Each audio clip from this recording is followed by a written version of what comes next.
Justin, congratulations on the film. Thank you.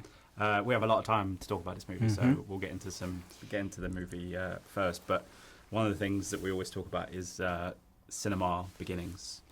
I have my kind of movies that I went to see as a kid that have kind of got me into movies and all that kind of stuff. So I wondered for you, what were the movies that kind of set you on the path to thinking in your head, I'd quite like to make these things? It's a good question because I didn't realize you could make them until college. Right. But I will say that the films that were the most like informative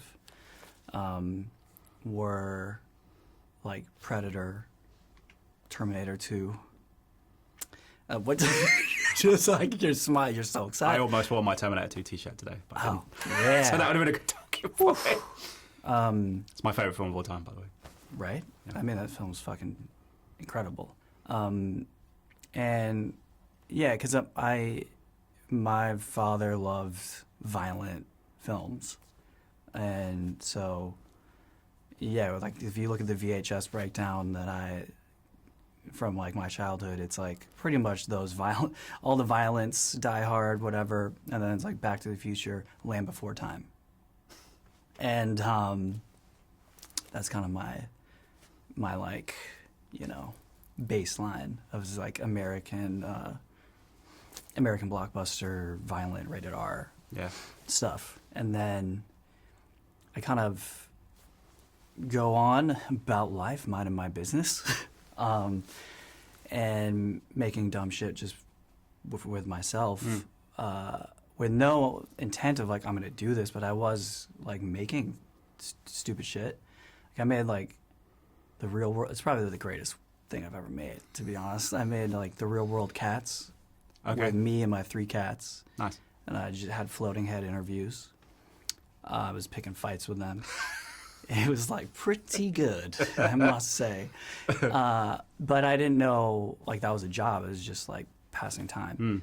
And then I played sports and played soccer and got to college and realized I was not going to, be playing for the Chelsea or something in the English Premier League, but found film.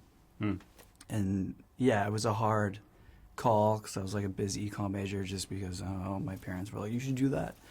And I was like, I'm studying film theory. They were like, great, you're going to live in our basement your entire life. Great news. But I found, then as a film projectionist, and I found all like Wong Kar-wai and Italian cinema. It's like life-changing. And that's when I kind of understood that you could make things. I liked you when you said Terminator 2. I liked you less when you said Chelsea. But okay, I didn't know that just came out. Wait. I'm a Tottenham fan. Tottenham? Tottenham Fops, yeah. I knew I wasn't going to make, play for Tottenham. We can edit that back in. Yeah, okay. That's why I did that. Your upbringing is similar to mine because mine was VHSs, and I had my granddad and my uncle, not to talk about me obviously, but my granddad had like the proper movies, whereas my uncle had like Hellraiser and Nightmare on Elm Street. Yeah. So it's kind of similar. Talking about Terminator 2, it's such a monumental kind of moment in cinema history in terms of what could be achieved back then. Yeah. Does that, the way James Cameron and all of those things, does that still reverberate in the stuff that you do now, even subconsciously? It's kind of influenced you in some way. Yeah, I think it does, because there's something to the scope, even if the CG wasn't popping like it is today or anything like that. But there's something about the human story within the genre that's embedded in genre that I think I subconsciously always kind of gravitate towards, especially personal, original ideas. There's always some genre bend and something, trying to say something about society, or there's some implicit meaning that you can create within genre. And I think I always kind of go there for those reasons, like same with Predator or dealing with post-war with an alien. Like there's still something horrific but accessible for people that have gone through it. Yeah. I remember seeing Kicks at, I think, Sundance London when it was here. Was it 2015-ish? 16 maybe, 16, when it got to yeah. the UK. I just wondered how that experience is kind of, now that you're into, I think this is your second feature film, Yeah. you've obviously done a lot of television as well, how that experience of independent film, going to Sundance and all that kind of stuff has kind of set you on the path to where you are now, and whether you could make a film like this if you hadn't had maybe that experience. Yeah, it's a great question. Whew. Came prepared. That film was truly like a passion project. It was my coming of age story and getting jumped for a pair of shoes. You know, grandma's house became a trap house. Like that's just was like, I need to grapple with this. And actually it was unexpected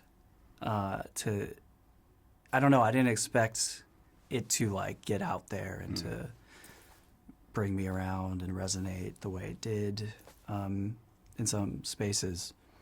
And I don't even know if I will say that, I don't know if I was ready for that. Like it was a bit like, oh shit. And then suddenly the meetings and the what do you want to do next and the things, I was overwhelmed. And I think part of the reason I stayed in TV was avoiding like, well, what is the follow-up?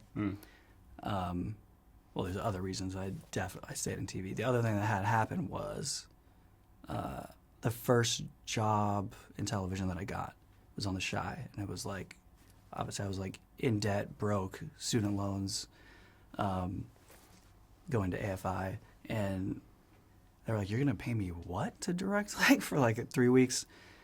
And the first paid gig I got, halfway through that day, I got a call that my father died unexpectedly. Worst